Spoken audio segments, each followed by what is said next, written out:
all came about because you were in hospital with some back problems. So elaborate.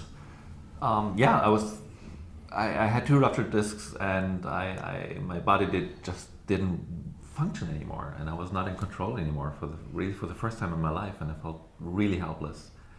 And I looked for a way to put that overpowering emotion into a film, and look for a way to visualize that. And I couldn't tell you where exactly it came from, but one day I thought about, if she gets a skin disease, that would be very visual, obviously, because it's on the surface, and also it affects even more than just the body, the decay of the body, but also the visual perception that her surrounding has of her.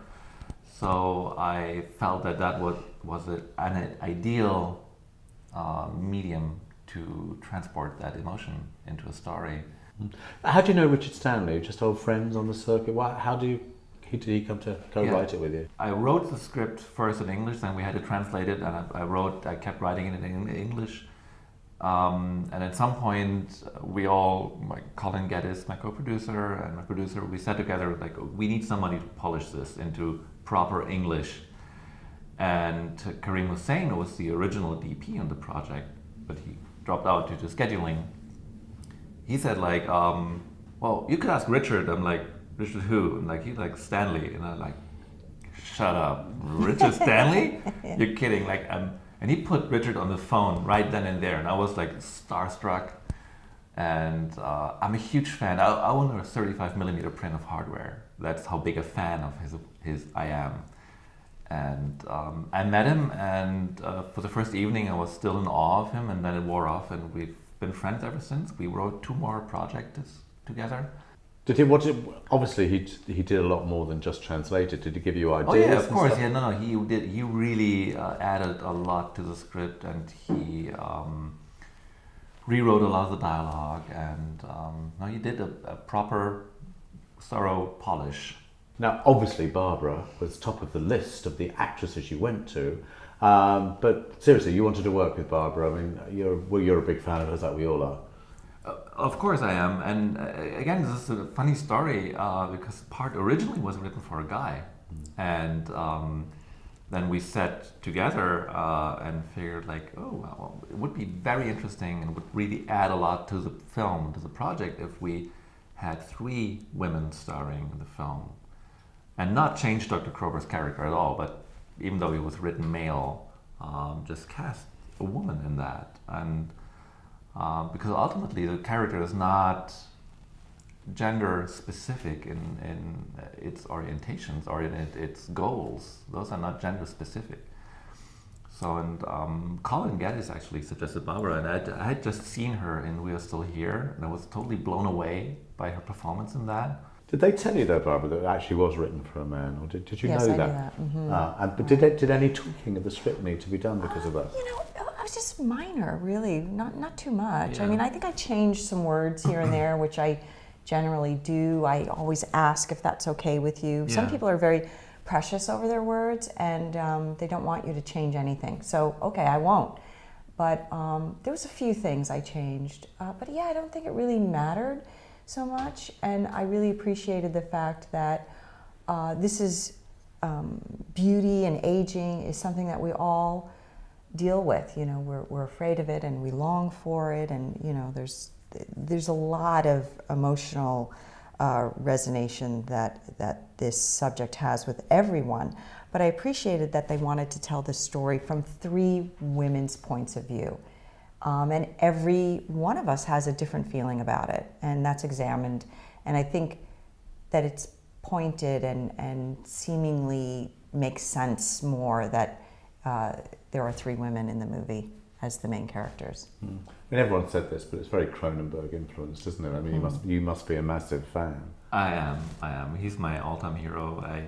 When we were at Cannes for the first time, shopping the project around, he was there, and actually went up to him like fanboy that I am. Like, I had to shake his hand and like to say thanks for being like the biggest influence on my work as a filmmaker. ever. Like, I wonder if he will see this movie. I hope so. I'll try to get Kareem, because he's friends with Brandon, to Right. get it to him. Yeah. Oh yes, because he did antiviral. Yeah, and he's shooting now Brandon's new film. Ooh. Yeah. I mean, well, visually this looks amazing, the movie. I mean, Right. you really did work hard on the look, didn't you? Yeah, we did. Thank you.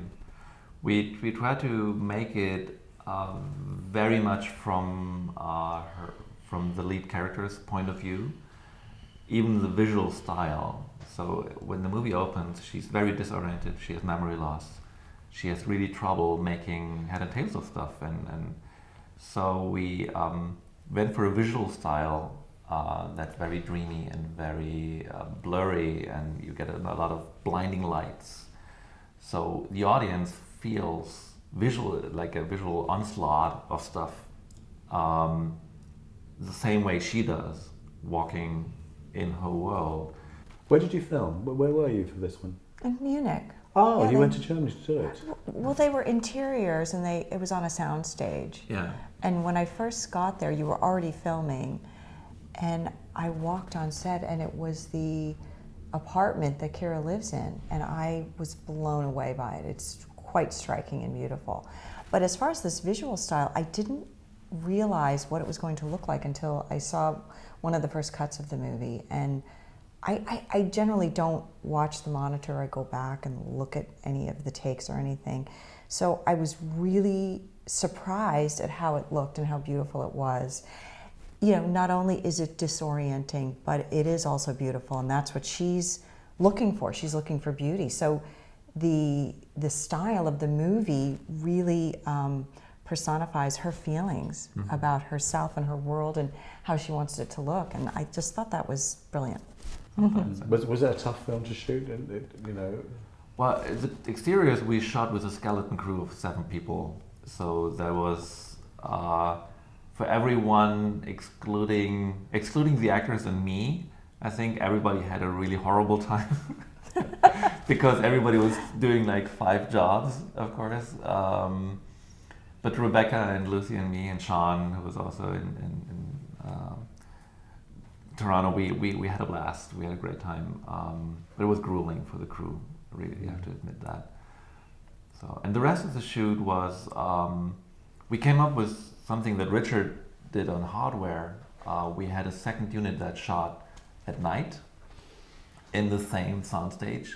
We had kept all the lights so there wouldn't be any continuity problems, and we had there was a 4-people crew at night that shot all the time-consuming close-ups and all the tearing of the skin, because you do one take and then it takes an hour to reapply, and then you do another 5-second shot and it takes an hour to reapply. And like if we had done that with the first unit, the movie would be like 10 minutes long, probably.